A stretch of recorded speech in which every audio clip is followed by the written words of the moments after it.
وحده والصلاة والسلام على من لا نبي بعده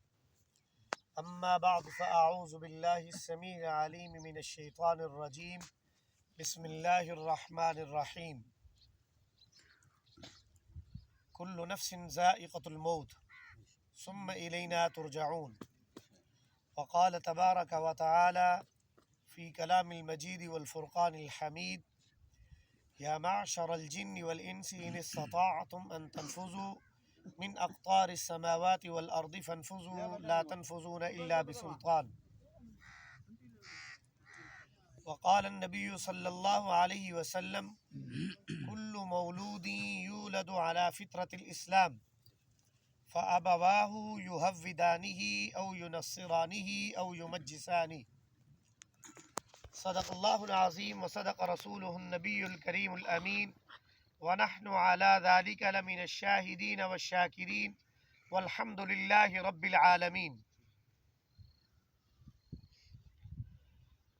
تمام احباب محبت اور عقیدت دے نال حضور نبی رحمت صلی اللہ علیہ وسلم دی ذات اقدس دے اتے اور مرحوم دے اصال ثواب واسطے درود شریف پڑھ گنو۔ اللہم صلی علی محمد وعلی آل محمد كما صليت على إبراهيم وعلى آل إبراهيم إنك حميد مجيد اللهم بارك على محمد وعلى آل محمد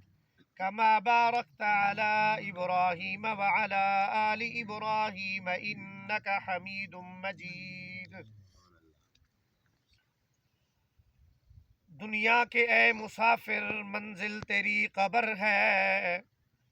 دنیا کے اے مسافر منزل تیری قبر ہے، طے کر رہا ہے جو تو 2 دن کا ایک سفر ہے۔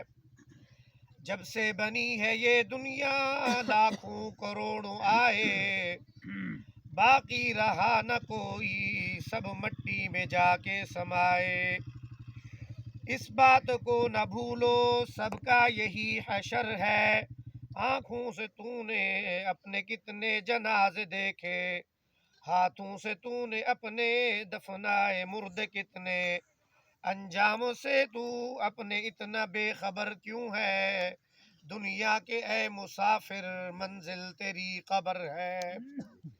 یہ اونچے اونچے محل کچھ کام کے نہیں ہیں، یہ عالی شان بنگلے کچھ کام کے نہیں ہیں، 2 گز زمیں کا ٹکڑا چھوٹا سا تیرا گھر ہے، مخمل پہ سونے والے مٹی میں سو رہے ہیں،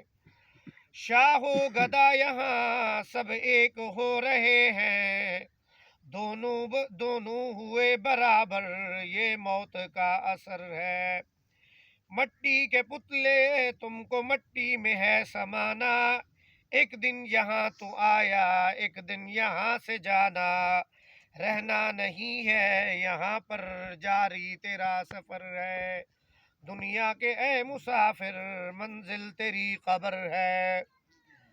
نہ کر بندیا میری میری نہ تیری نہ میری، 4 دناں دا ہے میلا دنیا پھر مٹی دی ڈھیری، یا صاحبی لا تغرر بتنعمی فالعمر ينفد والنعيم يزول، اذا حملت الى القبر جنازة فاعلم بأنك بعدها محمول۔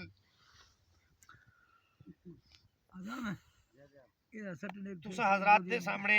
قرآن مجید فرقان حمید وچوں چند آیات کریمہ تلاوت کیتی ہیں اور حضور نبی رحمت صلی اللہ علیہ وسلم دی ایک حدیث طیبہ بھی تلاوت کیتی ہے۔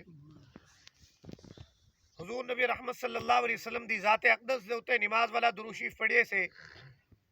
کہ مرحوم جڑے ہیں مغفور حاجی علی بخش صاحب اللہ تعالیٰ انہیں دے درجات کو بلند فرماوے، اصال ثواب دی نشست سے ای نشست دے وچ صرف حاضری دا مقصد اے ہوندے کہ انسان اپنے بارے فکر مند تھی وے، 2 بنیادی مقصد ہیں، ایک یہ ہے کہ ماضی جڑے صاحب دنیا تو رخصت تھی چکن انہیں دی درجات دی بلندی واسطے اسا ایتھا موجود ہی سے کہ اللہ تعالیٰ انہیں دے درجات کو بلند فرماوے، انہیں دی آخرت دی منازل کو آسان فرماوے۔ دوجا اساں جڑے پسماندگان لواحقین ہیں انہیں دی ہمدردی واسطے تعزیت واسطے بھی حاضر تھیندے سے۔ تریجا ہی مجلس کے اندر حاضری دا جڑا مقصد ہے وہ یہ ہونا چاہیے کہ اسا کو خود کو بھی ہی سفر دے نال دوچار تھیونے قبل ایندے کہ سیڈے اتے وقت اجل آ ونجے، فرشتہ آ ونجے، ول سیڈا جسم کوئی حرکت نہ کر سکسی، نہ کوئی عمل کر سکسی، نہ کوئی کہیں کو فائدہ دے سکسی، نہ نقصان دے سکسی۔ وہ وقت کو پہلے اساں اپنے آخری وقت دی تیاری کر گنوں۔ یاد کنشتری گلور رکھ رہے جلے قرآن پڑھی نے، قرآن پڑھنا سنت ہے، لیکن قرآن اور قرآن دی گال سننا فرض ہے، اون درمیان گال کوئی نہ کرے پیچھے۔ میں قرآن کریم فرقان حمید دی آیت کریمہ جنازے تے بھی تلاوت کیتی ہی، کل نفس ذائقۃ الموت ثم الینا ترجعون، ہر ایک جان نے موت دا ذائقہ چکھنے، جیڑی کو ساہ ملیے، روح ملیے، وہ آخر کار مرنا ہی مرنا ہے۔ ثم الینا ترجعون، اللہ تعالیٰ نے آکھے تو کو سڑے کولو واپس آ وینے۔ اور سورہ الرحمن دی آیت کریمہ جڑی میں تلاوت کیتی ہے انہیں اندر رب تعالیٰ نے ارشاد فرمائے، یا معشر الجن والانس ان استطاعتم ان تنفذوا من اقطار السماوات والارض فانفذوا لا تنفذون الا بسلطان۔ اللہ تعالیٰ فرمیندے نے اے جن و انسان دے لوگو، گروہو، قبیلو، طائفو، علاقے والے، وسیب والے، قوم، برادری، سارے کو اللہ نے مخاطب کی تھے، جن اور انسان دے تمام تر گروہ کو مخاطب کر کے رب تعالیٰ فرمیندے یا معشر الجن والانس ان استطاعتم ان تنفذوا من اقطار السماوات والارض فانفذوا،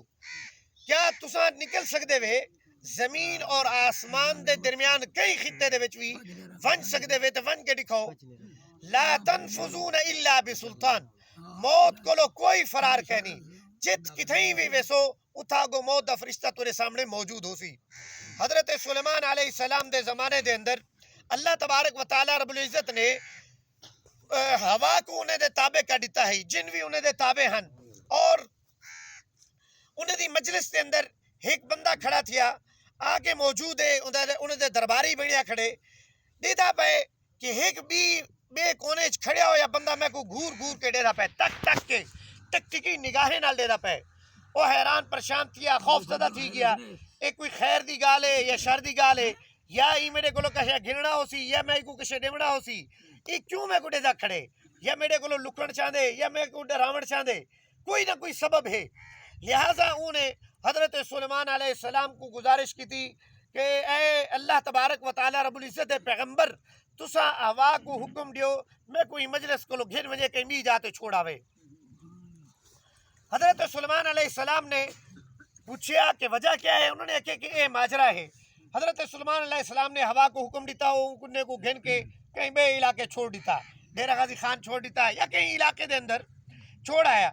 ہوا جڑے ویلے اتھا انہیں کو چھوڑیا، وہ بندہ جڑے ویلے اتھا آ موجود تھیا، کھڑا تھیا، سیکنڈ ٹے ای مقام دے ہوتے تیری روح کڑنی ہے، لیکن تو تے کھڑا ہمیں پریشان تو ہمیں ایک کیویں تھی سی، ممکن کیویں تھی سی، لیکن ہی اسنا دے اندر رب تعالیٰ دی قدرت دے ہوتے میں کوئی یقین کامل